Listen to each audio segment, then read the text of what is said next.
எப்படியாவது உதயநிதியை முதல்வராக்குவதற்குத்தான் ஸ்டாலின் பாடுபடுகிறார். இம்முறை அப்படியே திமுக வென்றாலும் ஸ்டாலின் முதல்வர் கிடையாது. அரச பரம்பரைக்கு முற்றுப்புள்ளி வைக்கும் தேர்தல் இது. இனி தமிழகத்தை சாதாரண மக்களில் ஒருவர்தான் ஆள வேண்டும். மக்கள் மனதை புரிந்தவர்தான் வரவேண்டும் என அதிமுக பொதுச் செயலாளர் எடப்பாடி பழனிசாமி தெரிவித்தார். அதிமுக பொதுச் செயலாளர் எடப்பாடி பழனிசாமி இன்று நாகர்கோவில் சட்டமன்ற தொகுதிக்குட்பட்ட ஆரல்வாய்மொழியில் தேர்தல் பிரச்சாரத்தில் ஈடுபட்டார். அப்போது பேசிய அவர், இந்த மாவட்டத்தில் வேளாண்மை, மீன்பிடி தொழில், ரப்பர் தோட்டம் ஆகியவையே மக்களின் முக்கிய வாழ்வாதாரமாக இருக்கிறது. அதிமுக ஆட்சியில் விவசாயத்துக்கு முன்னுரிமை கொடுத்தோம். நானும் விவசாயிதான். நாட்டுக்கு உணவளிப்பவர் விவசாயி. அடுத்து மீன்பிடி தொழில். அது சாதாரண தொழிலல்ல. வீடு திரும்பினால்தான் நிச்சயம் ஆபத்தான தொழில். அவர்களுக்கும் பல்வேறு திட்டங்களை நிறைவேற்றினோம். பல திட்டங்கள் சொல்லியிருக்கிறோம். இங்கு ரப்பர் தொழிலும் சிறக்க நடவடிக்கை எடுக்கப்படும். 2017இல் இந்த மாவட்டத்தை ஒக்கி புயல் தாக்கியது. உடனடியாக பாதிக்கப்பட்ட பகுதியை பார்வையிட்டு 20 லட்சம் ரூபாய் நிவாரணம் கொடுத்தோம். கப்பல், ஹெலிகாப்டர் மூலம் காணாமல் போன மீனவர்களை தேடும் பணிகளில் ஈடுபட்டோம். 31,000 மீனவர்களுக்கு வாழ்வாதார நிதி 2,500 ரூபாய் வழங்கினோம். சேதமடைந்த வீடுகள், விவசாய பயிர்களுக்கும் நிவாரணம் அளித்தோம். 16,000 மின்கம்பங்கள் சேதமடைந்தது. அவற்றையும் சரி செய்தோம். திமுக ஆட்சியில் மத்தியில் காங்கிரஸ் இருக்கும்போதுதான் கச்சத்தீவை தாரை வார்த்தனர். மீனவர்கள் தங்கள் வலைகளை உலர்த்த, ஓய்வெடுக்க கச்சத்தீவை பயன்படுத்தி வந்தனர். அதனை மீண்டும் மீட்க அதிமுக தொடர்ந்து வலியுறுத்தும். அதிமுக சார்பில் கன்னியாகுமரி தொகுதிக்கு தளவாய் சுந்தரம் நிறுத்தப்பட்டுள்ளார். அவருக்கு இரட்டை இலை சின்னத்தில் வாக்களியுங்கள்.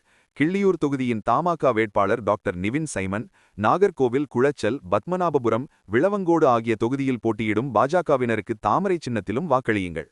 இந்த மாவட்டத்தில் உயர்கல்வி படித்தவர்கள் எண்ணிக்கை அதிகம் உள்ளது. அதிமுக ஆட்சியில் இங்கு 2 இடங்களில் கல்லூரி கொடுத்தோம். நாகர்கோவில் மற்றும் பால்குளம் 2 இடத்தில் அரசு கல்லூரி கொடுத்தோம். கல்விக்கு முன்னுரிமை கொடுத்தோம். பல துறைகள் இருந்தாலும் நாட்டின் வளர்ச்சி என்பது கல்வியை மையமாக வைத்துத்தான் இருக்கிறது. அதன் அடிப்படையில்தான் முன்னுரிமை கொடுத்து அதிக நிதியுதவி செய்தோம். 2011-2021 அதிமுக ஆட்சி 10 ஆண்டுகளில் 68 கலை அறிவியல் கல்லூரிகள் கொடுத்தோம். 21 அரசு பாலிடெக்னிக் கல்லூரிகள், 4 அரசு பொறியியல் கல்லூரிகள், 7 அரசு சட்டக் கல்லூரிகள், 4 அரசு வேளாண்மை கல்லூரிகள், 5 அரசு கால்நடை மருத்துவ கல்வி ஆராய்ச்சி நிலையங்கள் என பல கல்லூரிகளை திறந்தோம். 248 தொடக்கப்பள்ளிகள், 117 தொடக்கப்பள்ளிகள் நடுநிலைப் பள்ளிகளாக தரம் உயர்த்தப்பட்டன. 1079 நடுநிலைப் பள்ளிகள் உயர்நிலைப் பள்ளிகளாகவும் 604 உயர்நிலைப் பள்ளிகள் மேல்நிலைப் பள்ளிகளாக உயர்த்தப்பட்டன. ஒரே ஆண்டில் 11 அரசு மருத்துவக் கல்லூரியை சேர்த்து அதிமுகவின் 10 ஆண்டுகால ஆட்சியில் 17 அரசு மருத்துவமனை கொண்டு வந்து சாதனை படைத்தோம்.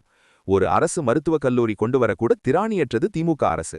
மிகப்பெரிய கால்நடை பூங்கா, 1000 கோடியில் ஆசியாவிலேயே மிகப்பெரிய பூங்கா தலைவாசலில் உருவாக்கினோம். அதை கூட முழுமையாக திறக்கவில்லை. திமுக ஆட்சியில் நீட் ரத்து செய்வேன் என்று சொன்னார்கள். ஆனால் நீட் கொண்டு வந்ததே திமுக தான். 2010 டிசம்பர் 21ஆம் தேதி திமுகவை சேர்ந்த காந்தி செல்வம் மத்திய அமைச்சராக இருக்கும்போதுதான் நீட் சட்டம் கொண்டுவரப்பட்டது. கொண்டு வந்ததும் திமுக, காங்கிரஸ், எதிர்ப்பதும் அவர்கள்தான்.